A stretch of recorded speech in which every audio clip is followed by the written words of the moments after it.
Президент Сооронбай Жээнбеков бүгүн өлкөдөгү саясий абалга байланыштуу кезектеги кайрылуусун жасады. Урматтуу мекендештерим, өлкөдөгү саясий кырдаал курч абалга жетти. Аны жөнгө салуу үчүн төмөнкү кадамдарды жасайлы. Жогорку кеңешке шайлоонун жыйынтыгын жокко чыгардык. Эми жаңы парламенттик шайлоо дайындалат. Бул боюнча БШК өзүнүн тийиштүү чечимин кабыл алат. Бул кадамдар азыркы саясий тирешүүлөрдү басаңдатат деп ишенем. Аны менен катары кризиске чейин иштеп келген өкмөт башчысын жана өкмөт мүчөлөрүн отставкага кетирип, кийинки дайындоолорго мыйзамдуу жол ачуу керек. Жаңы премьер-министрди жана өкмөт мүчөлөрүн дайындоону легитимдештирүү үчүн жогорку кеңештин токтому жана президенттин жарлыгын чыгаруу зарыл. Мен тиешелүү жарлыктарга кол коюуга даярмын. Ал үчүн жогорку кеңештин тиешелүү токтомун күтөм. Жогорку кеңештин депутаттарынын өз милдетин аткаруусун камсыз кылуу үчүн укук коргоо органдары депутаттардын коопсуздугун камсыз кылуусу керек.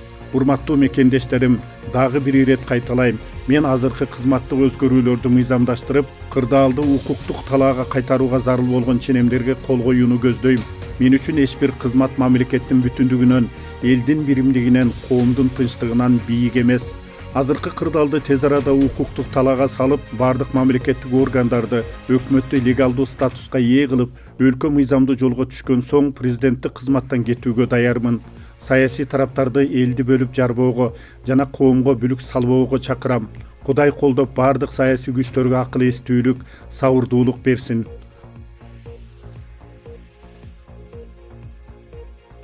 Жогорку сот саясатчы Садыр Жапаровго карата актоо тууралуу өкүм чыкпаганын билдирди. Анда Садыр Жапаров жана анын адвокатынын мурдагы өкүмдөрдү жокко чыгаруу, ишти жаңы ачылган жагдайларга байланыштуу кайра карап чыгуу боюнча өтүнүчү каралганы айтылат. Маалыматка караганда, иш жогорку сотто каралып жатканда, жараянга катышкан башкы прокуратуранын өкүлү Жапаров менен анын адвокатынын өтүнүчүн канааттандырууну суранган. Натыйжада соттук коллегия Садыр Жапаровго карата мурда чыккан сот чечимдерин жокко чыгарып, кылмыш ишин сотко чейинки териштирүү иштерин жүргүзүү үчүн башкы прокуратурага жиберген.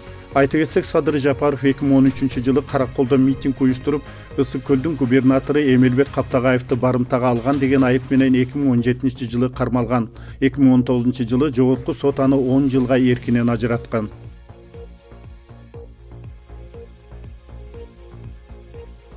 Президент Сооронбай Жээнбеков өкмөт башчы Кубатбек Бороновдун отставкасын кабыл ала элек. Бул тууралуу президенттин басма сөз катчысы Толгонай Стамалиева РИА Новостиге маалымдаган.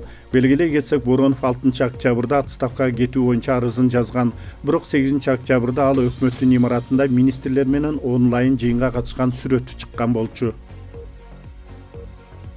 Бишкекте түнү талап тоноочулук фактылар болгон жок. Бул тууралуу Бишкек шаардык милициясы кабарлады. Милиция кызматкерлери элдик кошуу менен биргеликте шаар аймагында коопсуздукту жана коомдук тартипти камсыздоо ишин улантып жатат.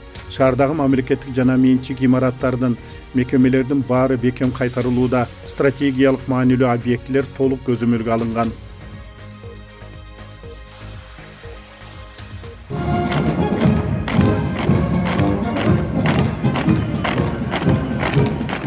Оштун борбордук аянтында шаардык ички иштери башкармалыгынын өздүк курамына гарнизондук саптык кароо өттү. Анда Ош шаардык ички иштери башкармалыгынын башчысы Мурат Боронов милиция кызматкерлерине оор кырдаалда элдик кошум менен бирге иштеп, жарандардын укугун жана мыйзамдуулукту сакташ керек экендигин айтып, бир катар тапшырмаларды берди. Ош шаарында митинг токтоп, азыр абал тынч.